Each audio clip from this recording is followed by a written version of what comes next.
Bienvenue. Ouais, merci. Ça me fait plaisir de te voir, J'adore de ce lieu. t'accueillir ici. Trop beau. Ici où je t'ai rencontré pour la première fois. Ouais, grave. Et ça me fait vraiment plaisir de faire un épisode avec toi. Parfait, moi aussi. Un homme que je connais tellement peu, mais que j'apprécie tellement. Et je réfléchissais à comment te présenter. Et c'est Ne me vrai présente que pas. j'ai absolument envie de te présenter. Et c'est vrai que j'ai réfléchi et pour moi, tu es un homme avec qui, la première fois qu'on s'est croisé dans le couloir là, on a eu une conversation sur un sujet où on n'était pas d'accord. Et j'ai passé un tellement bon moment avec toi. J'avoue que moi aussi, il y a peu de gens avec qui ça arrive, mais c'est vrai qu'être en désaccord, du coup. Et c'est comme ça que j'ai envie de te présenter en fait, cette personne Le avec mec en qui désaccord. j'étais en désaccord et que j'ai tellement apprécié en fait. C'est beau, c'est très beau. Et pour l'anecdote, c'est vrai que j'ai apprécié ce moment-là, et puis après j'ai commencé à te suivre voilà, sur Instagram, sur les réseaux. Et puis j'ai un peu redécouvert, moi j'ai toujours aimé le hip-hop quand j'étais jeune, mais vraiment plus la culture américaine. Après, voilà, NTM, tout ça, finalement à l'époque je les avais même tatoués, j'avais bien aimé cet moment-là. Puis après, j'aimais plein d'autres styles de musique, donc j'ai un peu décroché, particulièrement du hip-hop francophone. Puis quand on s'est rencontrés, j'ai vu ton Instagram, j'ai commencé à réécouter. Puis je me suis dit, waouh, des fois il y a des choses, même si t'aimes pas, là en l'occurrence j'ai aimé, mais au début. Non, mais dis la vérité, dis la vérité. Alors je le dis, le but de ce podcast c'est exactement de dire ça. Mais c'est vrai que j'avais, par contre, pour la vérité, j'avais un a priori. Ouais. Voilà, j'ai rencontré des artistes ici, et puis dans ma tête, comme à l'époque j'avais plein de clients qui me donnaient des fois des démos, puis ils me disaient, ah j'ai un groupe. Puis des fois j'étais là, ah ok. Et puis bon, bah voilà, une fois sur 10, c'est fabuleux. Je vais chercher ma démo. Des fois. J'ai une démo si tu veux. Si t'as une nouvelle démo. Elle est pas nouvelle, j'ai qu'une ancienne. Mais c'est vrai que j'ai écouté, et puis d'un coup, je me suis dit, ouais, il a vraiment du talent en fait. Voilà, j'apprécie la personne, puis il a vraiment du talent. Puis voilà, après quelques jours ont passé, et pour l'anecdote, voilà, de temps en temps, je mets des vidéos sur Facebook, selon l'inspiration du jour. Ouais. Et puis un jour, alors que mon planning avait complètement changé, j'ai ramené ma fille chez sa mère, enfin voilà. Et puis finalement, j'ai posté une vidéo, et j'arrêtais pas de penser à toi. Pour la raison que, à ce moment-là, c'était au début du lancement de l'association, et que j'ai fait ça avec Rafi, qui m'aidait vraiment. Et puis c'est vrai que, du coup, il fallait organiser de la musique, et j'arrêtais pas de penser à toi. C'est là où on s'est contacté après pour l'événement qu'on a Alors, fait, c'est ça, ce qui était drôle, c'est que pendant une semaine, je pensais à toi. Je me dis, ok, qu'est-ce que je fais? Est-ce que je demande à Rafi qu'il l'appelle? Enfin, puis voilà, puis on se connaissait pas vraiment. Oui, c'est ça, voilà, c'est ça, on se connaissait pas si bien. Et alors donc, qu'aujourd'hui, ce matin- on peut improviser un check, regarde. Alors. Je t'avais dit que tu n'importe quoi. Et puis ce jour-là, je poste une vidéo, et ce qui s'est passé, c'est que tu m'as appelé droit derrière. Oui, juste. Et ça, c'est abusé. Ouais. Parce que moi, pour l'anecdote, j'appelle peu souvent les gens que je connais. J'appelle encore moins souvent les gens que je connais pas. Et je me souviens, j'étais sur la route et je t'ai appelé et j'avais envie de discuter. Tu sais. Ouais. C'est quand même très marrant. Oui. Ouais. Alors, pour compléter l'anecdote, ce jour-là, normalement, j'avais un tatou à 13h30. Et là, je me rends compte que j'étais au-dessus de mon thé et qu'en fait, ma balade, elle a été trop longue et que j'étais en retard. Et là, oui, justement, c'était ça. 5 minutes avant que tu m'appelles, mon client me dit, écoute, il y a des embouteillages, j'ai 1 heure de retard. Et là, tu m'appelles et je me suis dit, yes. Un petit signe du destin un peu quand même. J'avoue, ouais, c'est vrai. Et c'est vrai que, et je crois, il me semble te l'avoir dit assez simplement, je t'ai dit, écoute, j'ai 0 budget, j'aime ce que tu fais, voilà. Et donc j'ai raccroché, voilà, au revoir. J'ai 0 budget, comment tu... Non, là, t'as 10 ans d'avance. À ce moment-là. Et en fait, ce qui m'a étonné, parce que quand même, on est dans un monde où c'est vrai que plein de gens, voilà, et comme on l'a tous fait des fois, faire les choses par intérêt. Puis là, en fait, quand je t'ai parlé du projet, tu m'as dit oui. Oui, tu m'as dit que ça te parlait, qu'il fallait que tu regardes, mais que... Ouais. J'ai cette chance-là de ne pas vivre exclusivement de la musique, ce qui fait que je peux choisir les projets qui font sens pour moi aussi. J'ai ce choix. Waouh, quelle chance. Ouais. Donc oui, je peux faire ça. C'est très bien. Mais ce qui pour moi... Tu comprends mon montage, hein, Rafi, hein, je veux pas qu'on sache que j'ai accepté un truc gratuit, d'accord? Merde, il n'y a pas de... Merde, c'est pas coupé. Mais c'est vrai que ça m'avait touché. Ouais. Et je m'étais dit, mais waouh, ok. Et c'est vrai que quand je me suis dit que je devais te présenter, parce qu'on se connaît très peu, mais quelque part ce que j'aimais, c'est que j'ai vu l'homme qui avait derrière. Ouais. Même avant ce que tu fais, avant tout ça. Avant le côté musical, tu dis? Ouais. Oui, c'est vrai. L'homme. Oui. L'homme côté, quoi. Ouais. Et je trouve que c'est toujours un privilège de rencontrer la personne et pas que la façade, parce qu'on est quand même dans un monde de façade. Bien sûr, ouais. Et si toi tu devais te présenter, comment tu te présenterais? Je dirais que je suis passionné d'interaction et du coup que je le fais en musique aussi. Ouais. Après, c'est vrai que là peut-être ça paraît un peu nébuleux s'il y a des gens qui arrivent sur la vidéo maintenant, mais en tout cas là j'ai un projet musical que je mène depuis bientôt 10 ans, le projet Haut Débit, qui est un projet dans lequel Je compose des prods, j'achète des prods avec productrices et producteurs que je trouve talentueux, talentueuses. Ok. Je fais des featuring avec des artistes, principalement musicaux, mais parfois il y a d'autres artistes aussi dédicaces. Thomas Piette, on a un morceau qui va sortir alors que le gars n'est pas du tout chanteur initialement. Et mon but, toi qui es tatoueur, qui es artiste aussi, on a aussi fait des collaborations plutôt sur des événements. Donc mon but c'est de mettre en lumière les gens que je trouve inspirants, inspirantes. Excellent. Et du coup, oui, j'ai des albums écrits. Je défends de la musique aussi sur scène avec DJ Ghost au platine et Piston Sharp à la trompette. Mais je fais aussi beaucoup d'improvisation dans la rue, notamment dans la rue, mais je le fais aussi sur scène. Et l'improvisation en rap, c'est aussi ce que je défends. Et puis ça, c'est ton actualité d'aujourd'hui. Mais quelque part, toi, c'est quoi ton histoire en fait? C'est quoi ton background? Et musicalement, mais finalement en tant qu'homme aussi. Ok, la vidéo durera 5 heures à partir de maintenant, c'est parti. L'histoire musicale, elle vient de mon père, à fond, qui vendait des vinyles par correspondance quand lui, il était plus jeune. Et il avait une collection de vinyles à la maison qui était incroyable, plutôt branchée années 60, rock, garage, punk.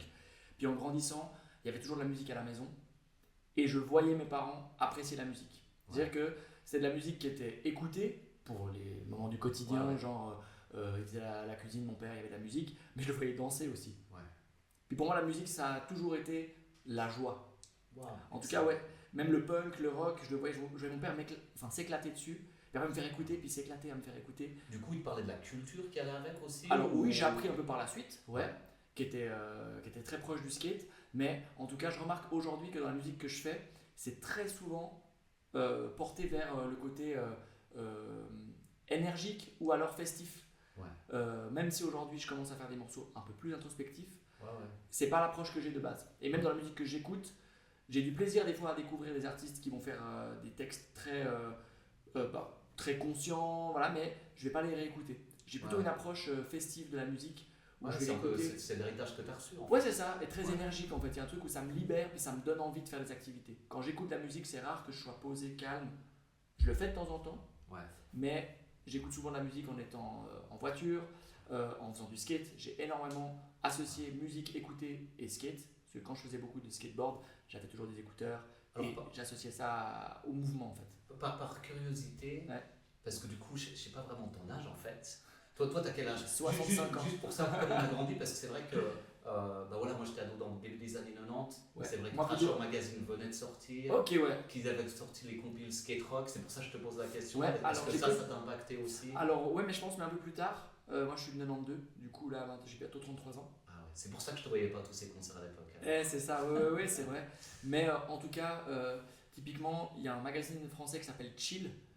Qui a pas fait long feu, je crois, mais je crois en 2002, j'ai acheté un album. J'ai acheté beaucoup de skate mag à l'époque pour faire la déco de ma chambre et pour m'inspirer.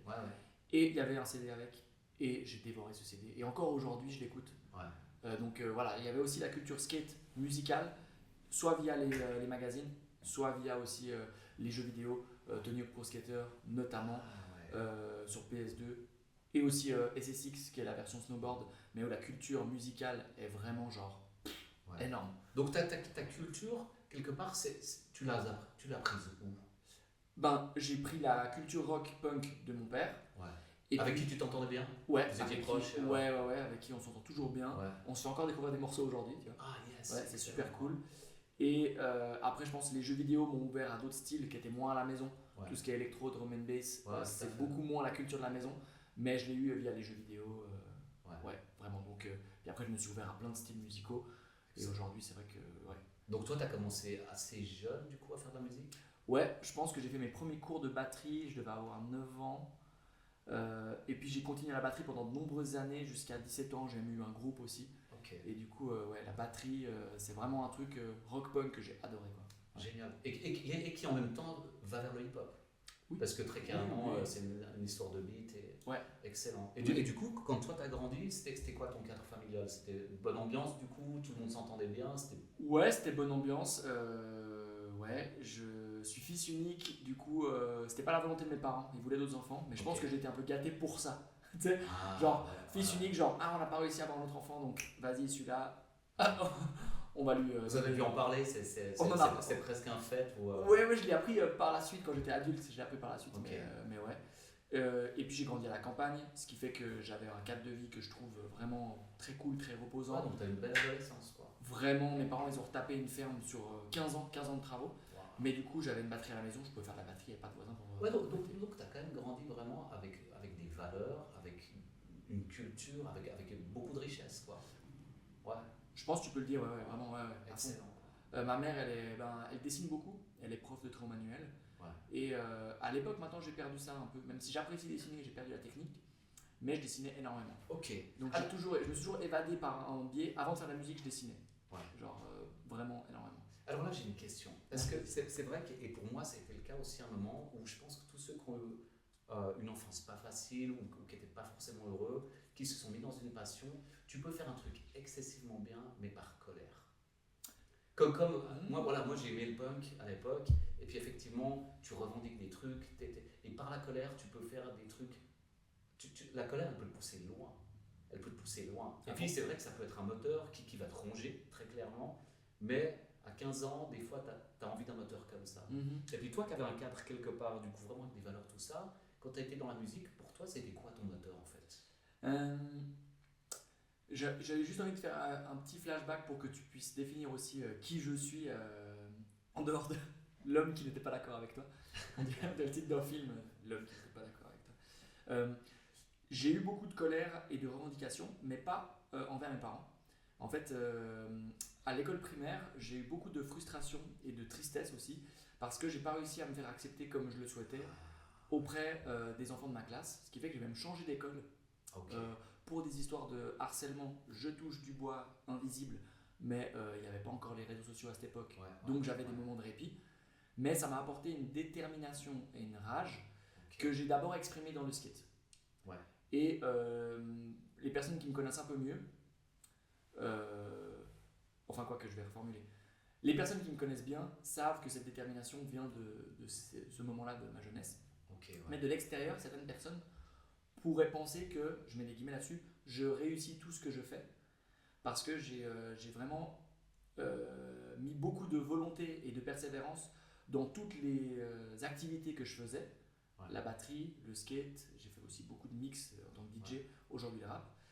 Mais en fait, cette illusion-là que je réussis tout vient du fait que intérieurement, même si ça s'est apaisé avec les années, j'avais une sorte de volonté de me prouver à moi-même que je pouvais avoir de la valeur aux yeux des gens qui font partie de mon entourage. Absolument. Mais pas mes parents. Donc je suis fier. Mais c'est intéressant ce que tu dis. Voilà, mes parents m'ont toujours soutenu, même quand j'ai fait de la musique qu'ils n'aimaient pas. Ouais. Parce que mes parents sont plus rock et punk, beaucoup moins rap. Ouais, mais ils ont compris l'essence de la passion, je pense. Oui, c'est ça, voilà, c'est ça. Donc aujourd'hui, je suis beaucoup plus apaisé, mais dans les premières années, donc même adolescent, j'étais hyper, je pense que je vais dire excessif. J'étais méga intense. Mais ça me poussait à aller plus loin. Et voilà. Mais du coup, il y avait une certaine rage, mais une certaine colère, on va dire. Mais plutôt envers d'autres personnes de complètement comme ça. Et du coup, est-ce que cette colère qui a été un moteur énorme au début, est-ce que tu as réussi à la cicatriser complètement? J'espère. Mais c'est vrai qu'aujourd'hui, je travaille en tant qu'éducateur avec des enfants. Et j'ai une vigilance particulière quant au lien entre les gens. Je vais porter un regard particulier pour qu'il n'y ait pas de personne qui soit mise à l'écart pour des raisons que je trouve injustes. Après, si quelqu'un dans la vie de tous les jours fait quelque chose que j'estime être débile ou machin qui soit mis à l'écart, voilà. Mais quelque part, c'est un diplôme que tu as maintenant parce que tu es passé par là, quoi. Ouais, je pense que j'ai. Voilà. Et puis, d'ailleurs, dans le EP que je suis en train de terminer d'écrire, je fais une chanson qui parle de ça. Qui s'appelle Petit Garçon, où là, je règle les dernières choses, où je mets par écrit, je mets des mots. Et du coup, donc, j'ai quand même ce truc-là où je suis vraiment vigilant à ça. Je crois qu'on est tellement à être passé par ce genre de truc. Mais c'est vrai que jusqu'au moment de réaliser que finalement l'amour c'est beaucoup plus fort que la colère, et donc c'est un moteur qui marche tellement mieux et en plus dans lequel on peut être heureux, alors que la colère, voilà, elle va pousser à l'autre bout du monde, mais tu peux être vide, quoi. Ouais, excellent, quoi. Et puis du coup, est-ce que c'est quelque chose, toi tu étais introverti, tu étais extraverti, tu étais comment en fait? Alors, initialement, je suis introverti, mais très sociable. Donc en fait, parce que j'étais fils unique, j'étais obligé d'aller voir d'autres enfants, mais j'étais hyper timide, même si ça se voit plus aujourd'hui. Je demandais à mes parents, tu veux pas demander à l'enfant là-bas, tu sais, en vacances, genre, qui veut jouer avec moi? Ouais, tout à fait. Bah non, vas-y toi. Ok. Et aujourd'hui, par les activités que je fais, je suis très sociable. Mais en fait, j'ai beaucoup de moments où j'ai besoin d'être solo, où je suis un peu dans ma bulle. C'est pour ça que j'ai toujours habité en campagne et j'apprécie ça.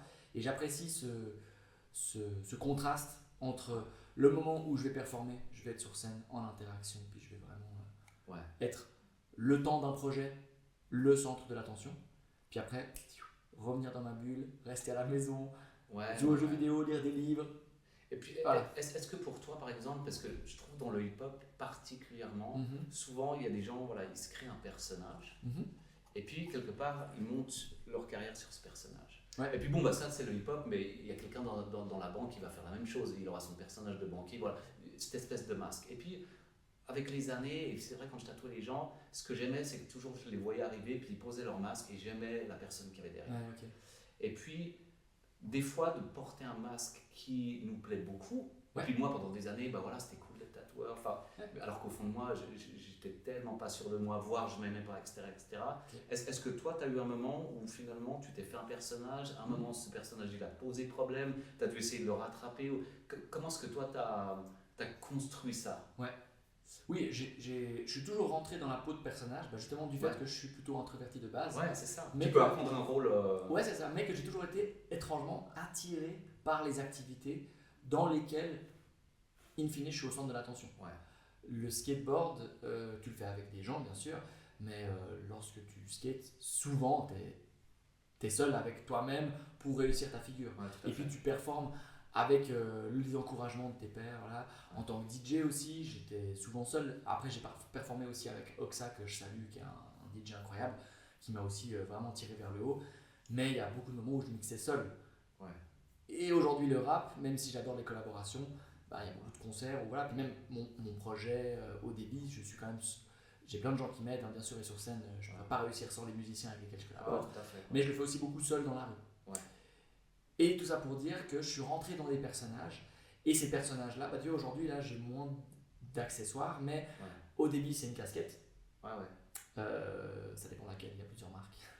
Mais ou un chapeau ou un truc. Quand je mixais, c'est drôle, mais je mixais toujours avec un short rouge. C'était même devenu mon logo. Ouais, tout à fait. Donc, moi, j'aime bien les accessoires. Je trouve que l'accoutrement dont tu parlais du banquier, j'aimais, il y a un truc, tu rentres dans un rôle. Et puis, quand j'ai eu 14 ans, j'ai commencé à faire beaucoup d'improvisation théâtrale. J'en fais toujours aujourd'hui. Et dans l'improvisation théâtrale, le temps d'une scène, le temps d'un spectacle, tu rentres dans le rôle que soit les autres te donnent, soit que tu veux créer sur le moment. Et du coup, j'ai été habitué de prendre des personnages. Ça m'a jamais posé problème, au contraire. Au contraire, je suis très souvent allé au culot, voir des gens que je connaissais pas, qui pouvaient par exemple me trouver des bookings, qui pouvaient m'aider pour les trucs. Puis ça m'a toujours servi parce que les personnages que j'utilise ne sont pas éloignés de moi, c'est un peu des super versions de moi. Donc par exemple, l'humour, je sais que j'adore ça. Et typiquement quand je fais de l'impro, je vais mettre en avant le côté humoristique bien plus. Tout à fait. Après ça fait partie de moi, donc j'ai pas besoin de créer des personnages qui sont loin de moi. Mais ça m'a bien aidé, tu vois. Typiquement j'ai fait aussi des battles de rap. Là typiquement j'ai réussi à sortir un personnage de moi qui est plus énervé. Mais donc ça m'a jamais posé problème. Mais au contraire, ça m'a plutôt poussé à aller. Aujourd'hui, je peux vraiment savoir, ok, je vais faire un battle de rap où je dois être énervé. Je vais sortir le personnage énervé. Du coup, toi, il n'y a jamais eu ce moment où, par exemple, tu n'étais plus exactement au clair sur ton identité? Non, je pense pas. Par contre, j'ai été des fois pas forcément au clair sur où c'est que je vais mettre l'énergie parce que c'est pas été facile de savoir. Ok, je suis en études. D'ailleurs, études que j'ai un petit peu ratées parce que j'étais trop en train de mixer. Tu vois, j'ai eu un parcours scolaire un peu chaotique. En tout cas, aujourd'hui, ça va bien, tu vois. Mais j'ai pas réussi à aller jusqu'au bout de toutes les écoles que je pensais réussir. J'ai réussi à tomber sur mes pattes et j'en suis bien content. Mais parce que je savais plus où mettre de l'énergie. Le skate, la batterie, le mix, l'impro théâtrale, le rap. Il y a tellement tout qui m'inspire que c'est difficile. Et je pense que ça a été difficile de savoir quels sont mes importants. Aujourd'hui, j'ai trouvé. Donc, c'est l'impro. Sous plusieurs formes, théâtrale ou rap. Puis après, il y a des ordres de priorité. Bon, faire les courses à la Migros, c'est en dernier, tu vois. mais après, c'est vrai que je trouve dans n'importe quel domaine, après, Et c'est là où c'est pour ça aussi que je voulais t'inviter, parce que j'aimais tes valeurs. Et puis je trouve qu'on est dans un monde où si on veut avancer avec valeur, puis avec intégrité, c'est de plus en plus compliqué. Et là, quelque part, et là, pareil, tu dis ce que tu as envie de dire, mais ça m'intéresserait de voir justement que tu racontes des situations où toi, en ayant voulu garder cette intégrité, où ça pose des problèmes. Là, aujourd'hui, on est dans un monde où tout le monde veut tellement se vendre qu'on fait des bandes annonces qui sont fausses, les photos de profil sont fausses. Tu viens de dire le mot pour se vendre, c'est ça. Ouais, moi, j'ai encore cette chance-là, je le redis, je ne vis pas exclusivement de l'événementiel. Et ce qui me permet d'avoir mes valeurs. Quand tu dois vendre, là, tes valeurs, c'est plus difficile à les mettre en avant. Ouais, tout à fait. Là, typiquement, j'avais refusé à l'époque de mixer dans une soirée qui s'appelait Fuck Me I'm Famous. Je me rappelle encore de cette soirée quand j'étais DJ, parce que cette soirée c'était une soirée comment on appelle ça, pour les filles c'est gratuit, il y avait un truc comme ça. Ah ouais, ok. Et puis pour toi c'était pas juste. Et en fait j'avais questionné la personne, et quand elle m'a dit la raison pour laquelle dans le club c'était gratuit, oh là là, je peux te dire que c'était un truc hyper sexiste, un truc pour faire vendre, et qui objectivait les femmes à fond, et j'étais genre j'étais pas à l'aise avec ça. T'as même pas été tenté de le faire pour le cacher, quoi. Non, et bon, encore une fois, j'avais de la chance, c'était une période où j'avais beaucoup de propositions, et du coup, quand t'as beaucoup de propositions, tu peux te permettre de refuser. J'ai aussi toujours ça à mettre en parallèle, tu vois. Mais tu crois pas, par exemple, si aujourd'hui j'ai la conviction que si on suit le plan qui est prévu pour nous, quelque part, tout le reste va automatiquement se mettre en place. Quand tu parles de plan, c'est un peu genre si tu suis ton instinct, ou c'est pas ça? Bon, mais voilà, toi tu me connais un peu, tu sais que moi j'ai la foi. Oui, c'est ça. Très clairement pour moi, voilà, c'est un GPS. Je sais que si je suis ça, j'arrive exactement au bon endroit et puis j'ai tout ce qu'il me faut pour. Du coup, j'ai pas à me soucier juste que des fêtes qu'il y a autour. Oui, ok, Il y a autre chose. Oui, alors je suis d'accord avec ça, et encore une fois, je pense que quand tu as cette chance-là de ne pas vivre, ou de devoir vivre, ou de tenter de vivre de ton art, voilà. Il existe des rares personnes, et je suis content pour ces personnes, qui sont intègres avec leurs valeurs et qui réussissent à gagner leur vie grâce à ce qu'ils font et ce qu'elles font, mais c'est très rare et c'est très difficile. Parce que comme tu l'as dit, si tu veux vendre aujourd'hui, dans ce monde-là, tu dois sûrement... Toi, du coup, c'est vraiment l'héritage de tes parents quelque part qui a fait que tu avais ces valeurs dès le début? Oui, et puis même aujourd'hui, tu vois là, je parle d'un truc qui mettait de côté... qui mettait de côté. Je dis qu'ils mettent de côté les femmes en même temps. Oui, c'est gratuit pour les femmes. Pour moi, ça. Typiquement, je sais que ces dernières années, je me suis beaucoup intéressé, et par le cadre de mes études, et par le cadre de mes relations aussi, à plusieurs causes différentes que j'invisibilisais avant. Ça peut être les causes féministes, progressistes, les causes LGBTQIA+. Qui sont toutes à définir, parce que même là c'est devenu tellement confus. Mais voilà, il y a beaucoup de combats, tu vois, typiquement. Et puis, en fait, j'essaie de dire tout, tu vois. Ce qu'on appelle les minorités, que ce soit les minorités ethniques, les minorités religieuses, les gens qui sont invisibilisés ou mis de côté pour plein de raisons. En fait, quand t'es pas un homme, que t'es pas cisgenre, que t'es pas blanc, que t'es pas privilégié par ta classe sociale et tout, t'es vraiment mis de côté. Et moi, je sais que je coche beaucoup de cases de je suis un homme, je suis cis blanc, hétéro, je suis jeune, je mets des guillemets parce qu'on peut aussi faire de l'agisme, enfin bref. Toi, il y a eu des situations où toi, tu as été mis de côté à cause de la personne que tu es? Non, au contraire, je suis, et l'image de ce que je représente, on est souvent mis en avant en fait. Non, j'ai rarement été mis de côté, moi. Par contre, j'ai beaucoup de proches qui ont été mis de côté dans plein de situations, tu vois.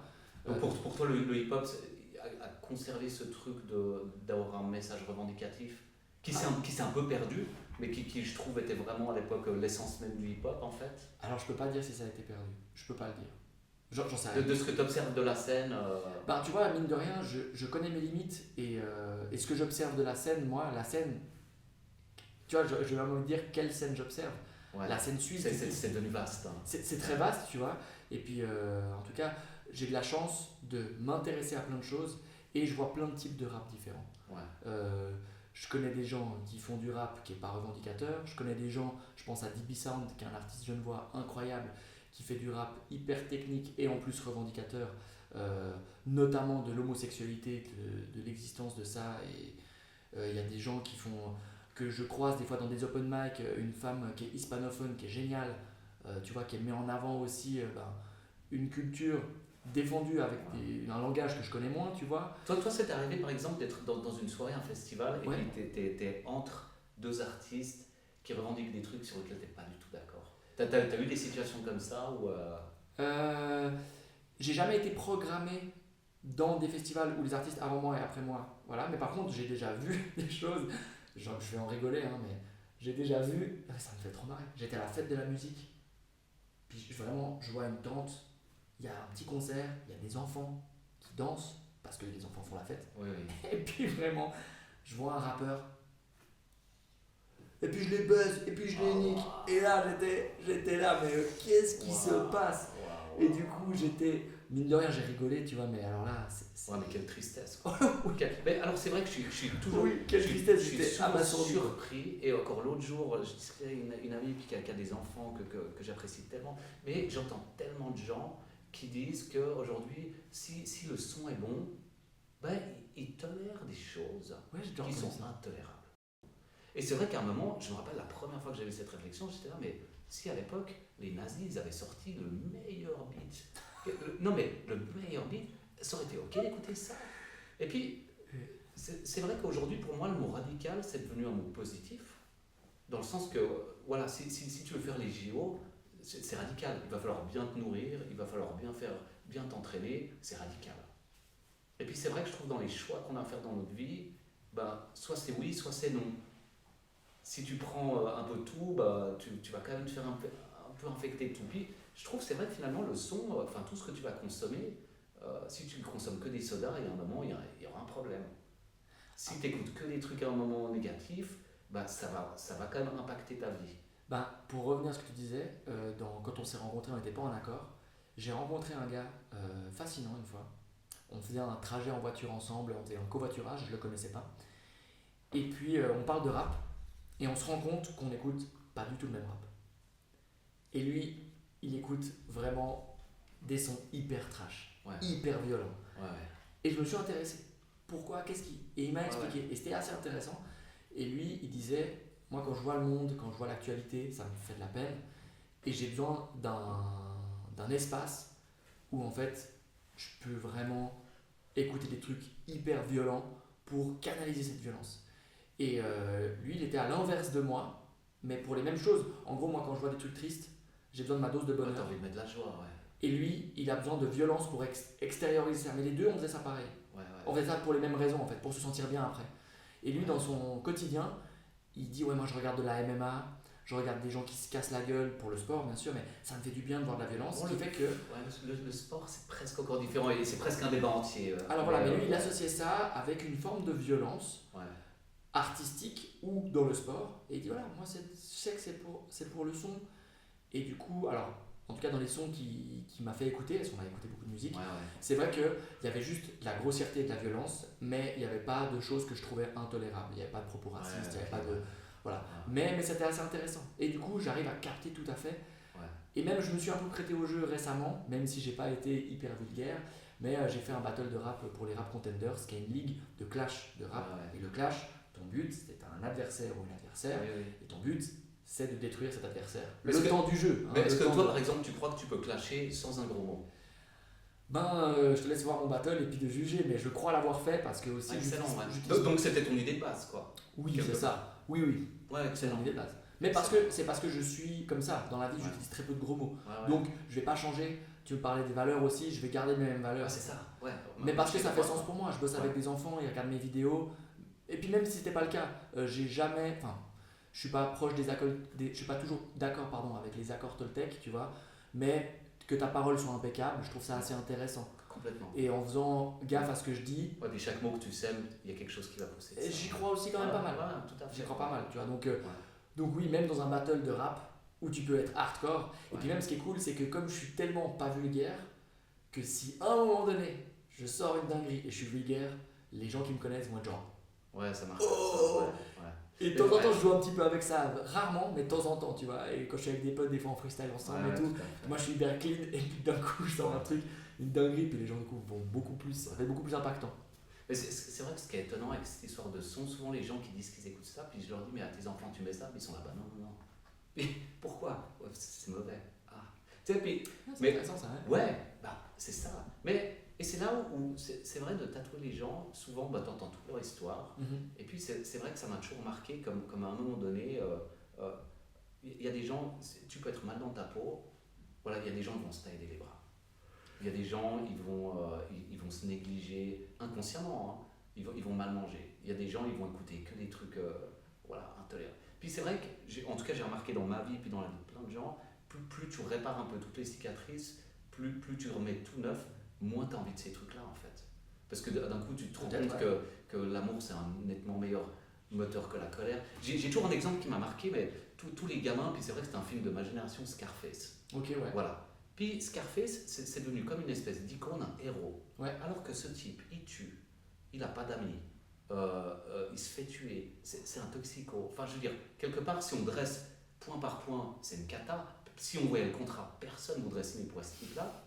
Et ils te vendent les t-shirts dans les magasins en te le vendant comme un héros. Et c'est là où je me dis que cette société, le mal, il est tellement malin de te revendre ce truc-là qu'il est poison. Puis en plus de ça, pour revenir aussi aux valeurs que je défends, c'est un mec hétéro, cisgenre, blanc, enfin tu vois, il correspond aussi à beaucoup de clichés qui font que ça porte une image que je trouve trop souvent pour des hommes, enfin tu vois.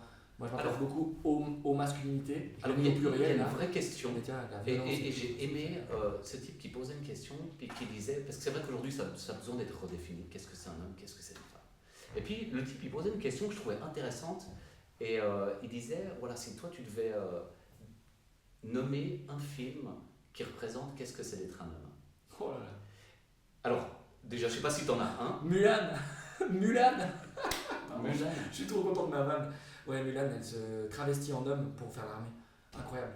Mais est-ce que ce serait ta vraie réponse? Ça, c'est ma question. J'en sais rien parce que ça se trouve derrière ma blague, il y a peut-être un truc intéressant. Mais par contre, ta vraie réponse, elle m'intéresserait. Et ce que je trouvais intéressant là-dedans, et du coup, à un moment, je la posais à tous mes clients. Ouais, c'est intéressant. Et c'était intéressant de voir les réponses. Ouais. Et les réponses par rapport à leur histoire. Et moi, il y a une histoire qui m'avait tellement touché, où c'était un ami, vraiment quelqu'un que j'apprécie, qui était venu avec sa copine. Ouais.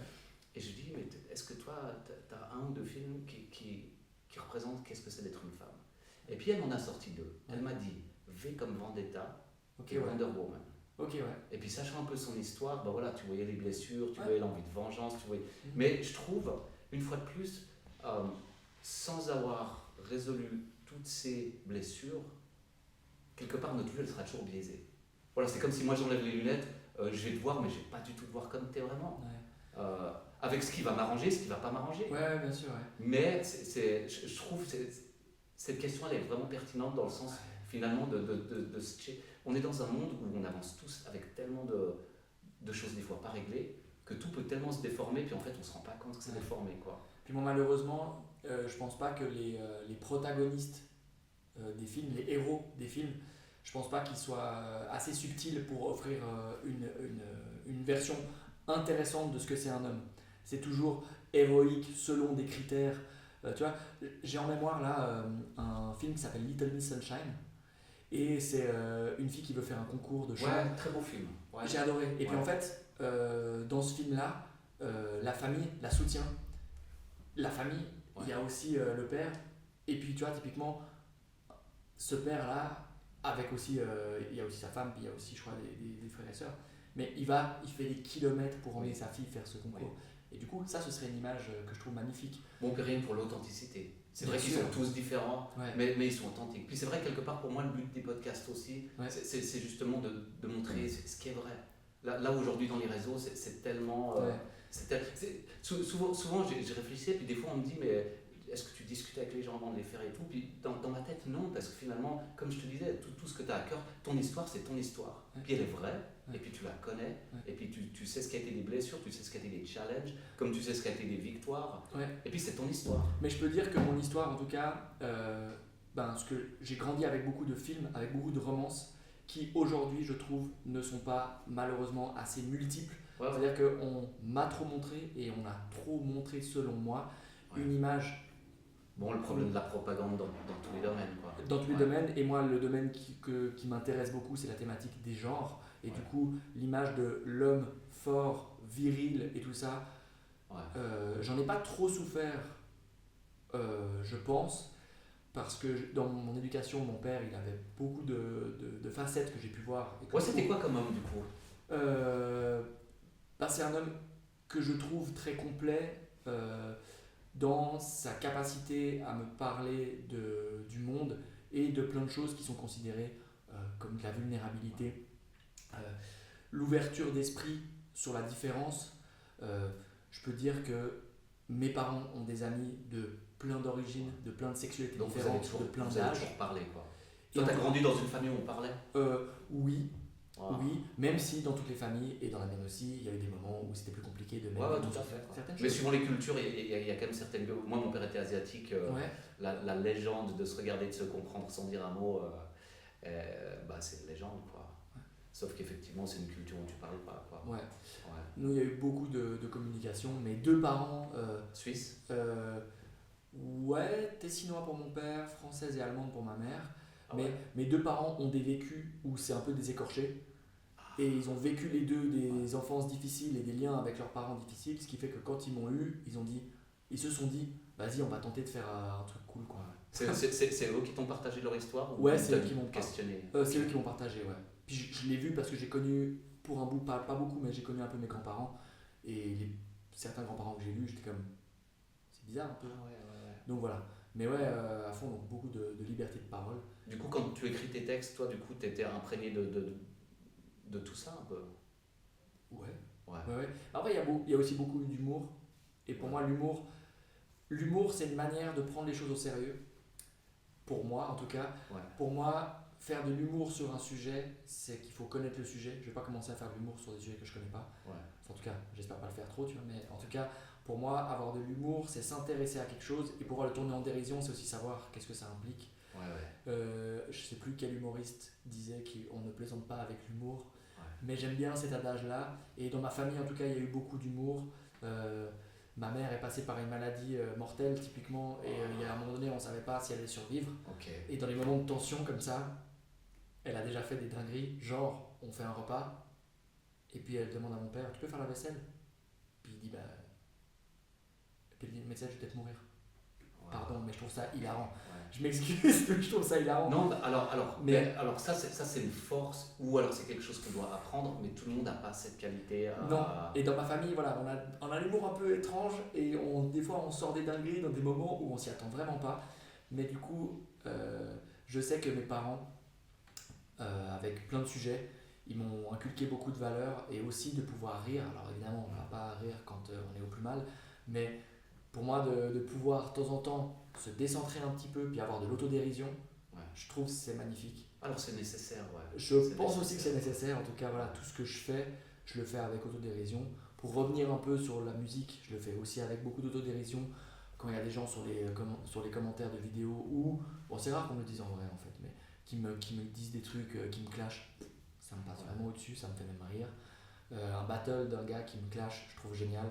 Enfin, vraiment, et je pense que cette autodérision-là, moi, me permet d'avancer. Et comme si je connais mon histoire, je sais ce que je vaux, et du coup, le fait d'avoir des racines solides, ça change beaucoup. Ça aide beaucoup, à fond. T'avais raison.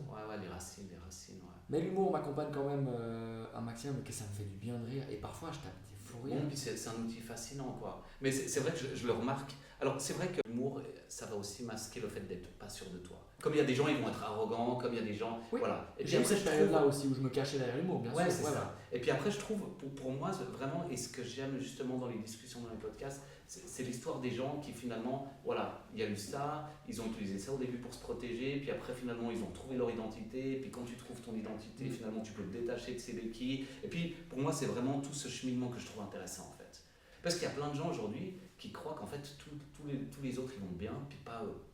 Et puis pour moi, quelque part, l'idée de ces podcasts, comme de la page Instagram, c'est justement de montrer que des gens en cheminement. Parce que je suis en cheminement, on est tous en cheminement. Et puis après, on fait ce qu'on peut, on montre ce qu'on peut. Et puis je trouve aussi de pouvoir là, se montrer vulnérable. Et c'est pour ça, moi je t'ai posé la question, est-ce qu'on peut parler de tout avant, etc. Parce que pour moi, le but c'est que ce soit des vrais trucs, mais que vu qu'on est tous en cheminement, des fois il y a des choses difficiles. difficile, ouais. Bien sûr. On a tous des difficultés, quoi. Ouais. Puis on est dans un monde, je trouve, qui oublie ou qui veut nous faire croire qu'en fait, non, les autres, non, ils vont bien, quoi. Et puis c'est pas le cas, quoi. Ouais. C'est pas le cas. Mais comme, pour revenir justement à la fois où du coup tu es venu faire cette soirée-là. Oui, la soirée gratuite, n'oubliez pas, c'est arrivé qu'une seule fois, ça n'arrivera plus. Mais tous les autres artistes qui sont venus, la même chose, et j'ai eu tellement plaisir à discuter avec eux, et puis finalement entendre leur histoire de vie, puis finalement, alors qu'on se connaissait au bout d'une demi-heure, de pouvoir se raconter, voilà les challenges, voilà pourquoi moi cette phrase-là, parce que j'ai galéré avec l'alcool, c'est ça. Puis je dis, voilà, tout le monde a posé le masque, et puis c'était une soirée fabuleuse en fait. Puis c'est vrai que le but de cette asso, ce sera vraiment justement de faire de plus en plus ça, ou voilà, que ce soit avec un concert de hip-hop ou autre chose, et de se dire, ben voilà, ah t'es comme ça, ok, ah t'es comme ça, moi je suis comme ça, ok, et puis ça va très bien. Et puis ah on n'est pas d'accord, ok, ah bah, dis-moi toi, moi je dis. Et puis là c'est riche en fait. Puis surtout c'est une espèce de, tout le monde a envie de vivre libre en fait. Pour toi c'est quoi la vraie liberté? Déjà de vivre dans un pays en sécurité. Ouais, alors, cette chance-là, étant né en Suisse, très clairement. Là voilà, on a aussi beaucoup de chance, tu vois, donc je pense le sentiment de sécurité, pyramide de Maslow un petit peu, les biens fondamentaux, tu sais, avoir à manger, à boire, enfin vraiment, bon, voilà.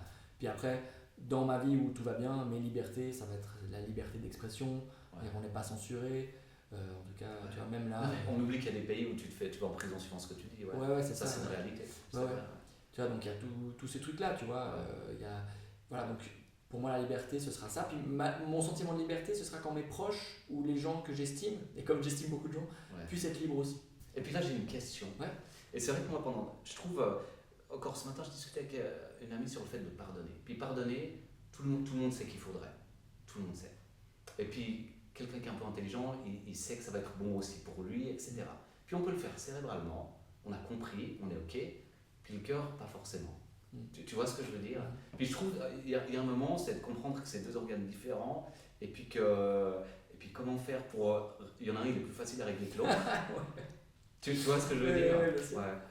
Comment est-ce que toi là c'était quoi ton cheminement là-dedans aussi? Pour pardonner, tu dis? Par exemple, c'est un sujet, mais je trouve un moment de mettre les deux en accord, c'est un travail quoi. Ouais, précise ta question.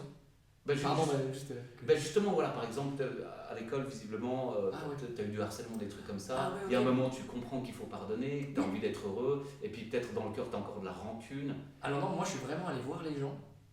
Je suis allé les revoir pour leur dire, il s'est passé ça, ça m'a fait du mal. Et en fait, les gens m'ont dit, mais putain, je suis désolé quoi. Excuse-moi. Donc toi, tu as eu la bonne version du truc quoi. Ouais, j'ai eu pour la plupart ceux qui ils me disent mais non mais désolé et tout, on était enfants, on était débiles, on voulait tester ça, donc voilà. Donc vous avez pu vous pardonner quoi. Ouais, moi j'ai vraiment pu pardonner. Extraordinaire. Clairement. Et d'ailleurs la cover de mon prochain EP, c'est une photo de classe. Alors c'est une photo de classe de l'école dans laquelle tout le monde va regarder la pochette en se disant mais c'est lequel. Non mais en fait j'ai masqué tous les yeux sauf moi. J'ai masqué tous les yeux sauf moi. Et non, j'ai vraiment pardonné ces personnes. Et puis en fait, en travaillant avec des enfants aussi, je remarque qu'on n'est pas aidé par l'environnement. C'est-à-dire que, en fait, dans la classe dans laquelle j'étais, mon ancienne prof, elle était en congé parce qu'elle était enceinte. Et du coup, elle était en binôme avec une autre prof qui était une remplaçante toute nouvelle dans le métier. Et elle avait énormément de peine à se faire respecter pour plein de raisons. Et puis, et je pense que c'est complexe les enfants sont très intelligents. C'est complexe de déceler du harcèlement. C'est complexe de trouver une manière de le stopper parce que ça peut être un effet boule de neige où si tu tentes en tant qu'adulte de dire stop, les enfants vont dire ah ouais, t'en as parlé aux adultes, on va te faire pire. Et c'est très complexe. Et voilà, c'était juste pour dire ça, que j'ai pardonné même les adultes.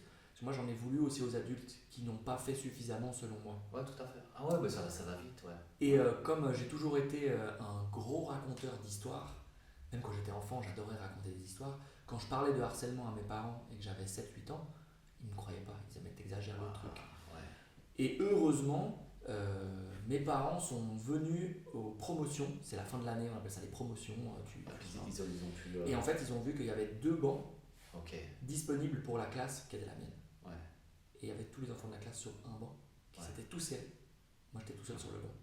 Et là mes parents ils ont fait genre, oh merde, en fait c'est vrai. Tout ce qu'il nous a dit c'était vrai. Ouais, mais génial. Et mes parents se sont excusés auprès de moi. Ils m'ont changé d'école, ils se sont excusés. Ah ouais, donc entre guillemets, tu as eu la version idéale où tu as pu discuter avec ceux avec qui il y a eu. Ouais, après des années, j'ai pu discuter. Et puis, ou alors, j'ai eu un truc, j'ai eu des petites vengeances personnelles. C'est pas très bien, mais bon voilà, j'ai eu des moments où j'ai recroisé certaines personnes que j'ai trouvées pas très sympas. Ouais. Et je les ai recroisées et je les ai trouvées un peu minables. Ouais, alors. Non, mais bon, mais ça c'est des fiertés d'adolescents, mais en tout cas dans une période. Maintenant, j'en souhaite que du bien. Je suis pas sûr que ce soit non plus une vengeance. Après, il y a des faits. C'est vrai que. C'est vrai que les années qui passent, on voit des gens qui ont pris certaines décisions, puis on voit les conséquences de ces décisions. Ouais.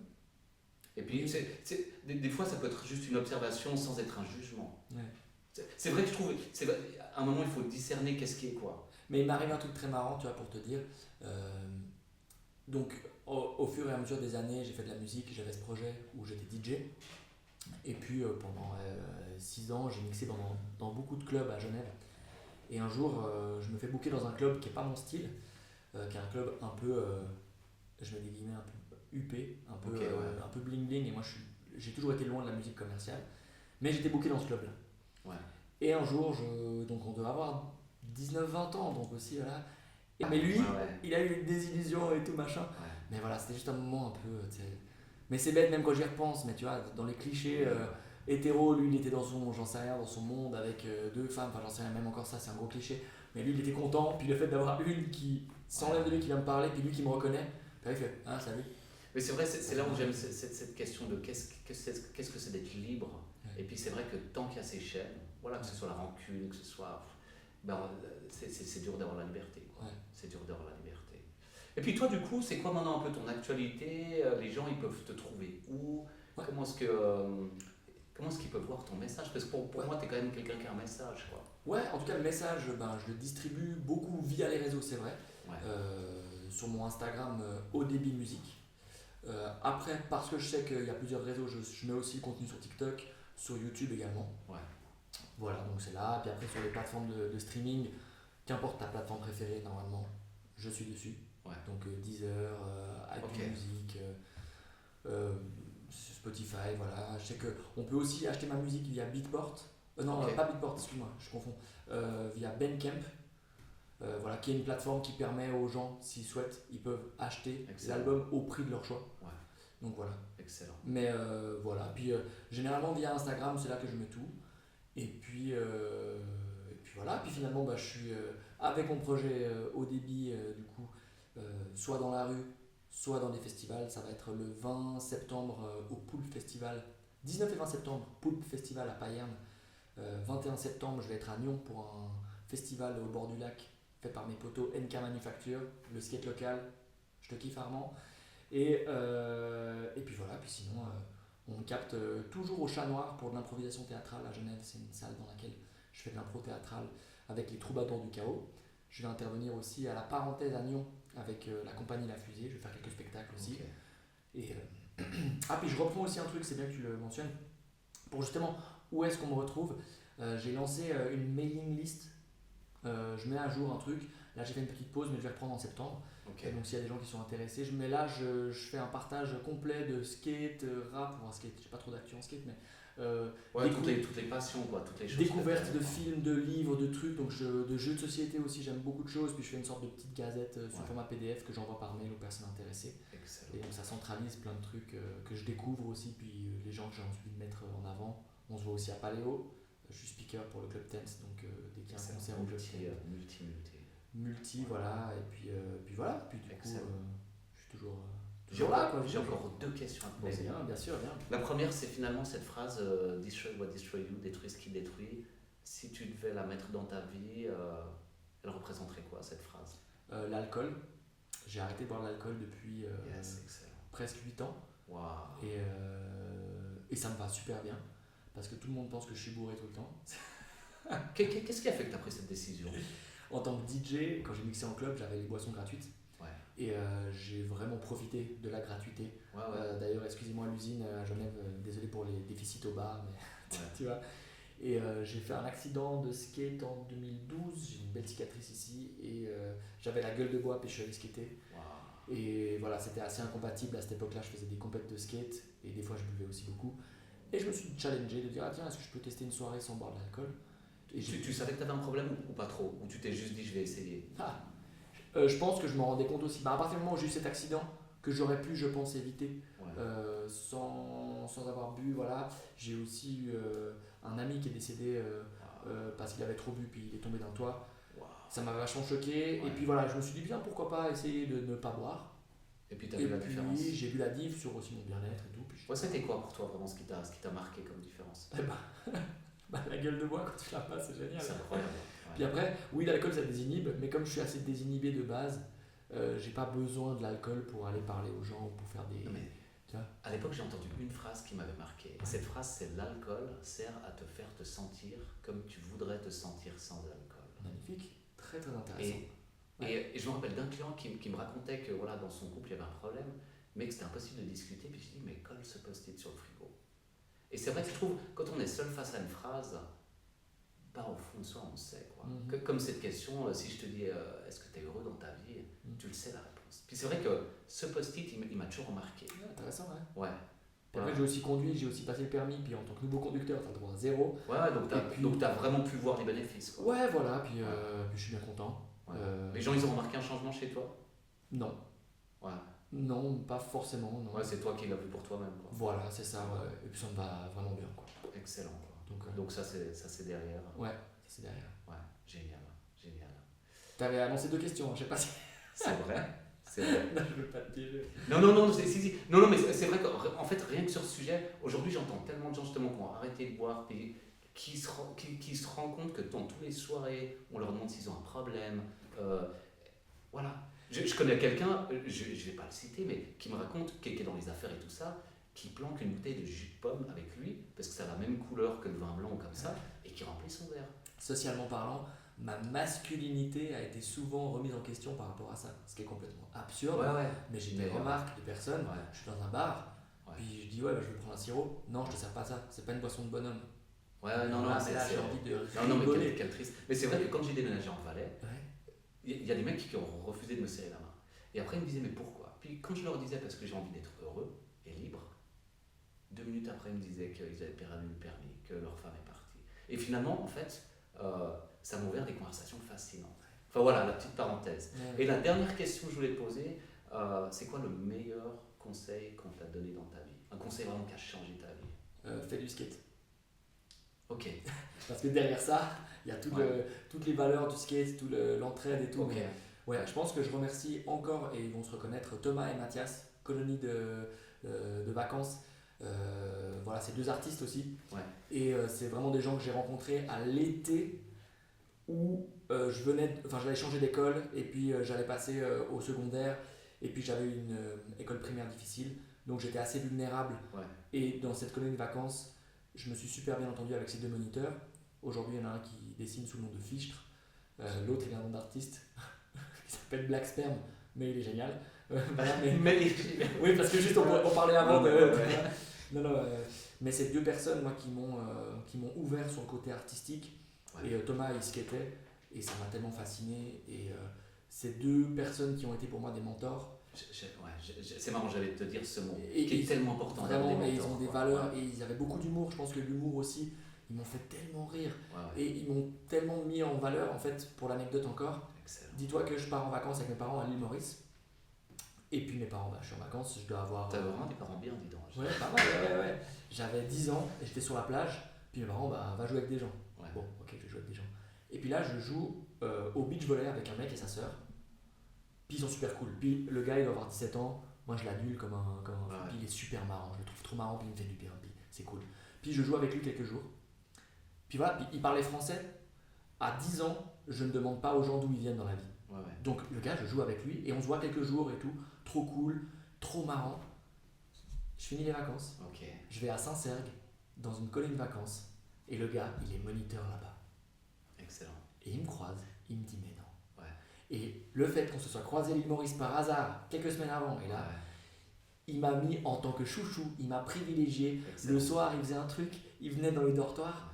il ouvrait et il faisait hey, qui c'est qui fait du bruit qui parle? Parce qu'on parlait dans les dortoirs. Il fait Yuri, dans le bureau des animes. Ouais. Et là, t'as dit qu'il fallait pas dire ton nom, c'était au début. Ah oui, mais c'est pas grave parce que lui il m'appelait Yuri, ça me gêne pas. Non, tout le monde.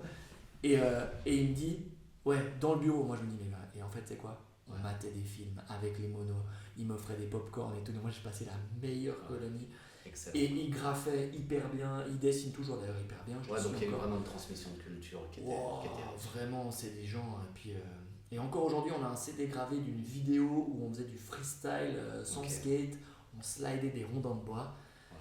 Et puis je la regarde encore cette vidéo, c'est sur un DVD gravé quoi. Ouais, et puis il y avait d'autres moniteurs qui écoutaient de la musique vachement bien. Enfin franchement, c'est une colonie de vacances. Si un jour tu veux me refaire venir pour que j'en parle pendant 5 heures de cette colonie de vacances, il s'est passé des dingueries, j'ai rencontré des gens, des enfants aussi super cool. Excellent. Mais ouais, Thomas et Mathias sont vraiment les personnes qui m'ont à ce moment-là, changé ma vie vraiment, qui m'ont redonné un impact. Vraiment, ils m'ont redonné confiance en moi. Excellent. Sur plein de choses, ils m'ont inculqué plein de valeurs et c'est les 2 semaines les plus incroyables que j'ai vécues dans cette colonie de vacances que j'ai refait après d'année en année. Ouais, génial.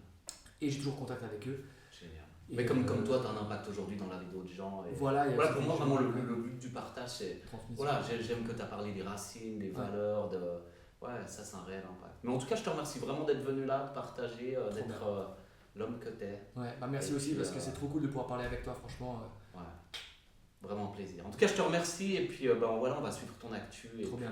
On se fait le check, on fait comme ça et après comme ça. C'est un petit check. Moi, j'ai 50 ans. Ouais. J'adore. Excellent. Bon, en tout cas, un énorme merci. Merci beaucoup. Merci Rafi aussi de filmer ça, c'est vraiment énorme. Et puis, longue vie à une vidéo. Il y a des gens derrière ce projet qui sont solides et qui ont aussi des valeurs. Et puis, à fond. Et puis, il faut le dire. Je te remercie pour ça. Trop bien. Big up. Ciao, big up. Big up les caméras. Big up la caméra.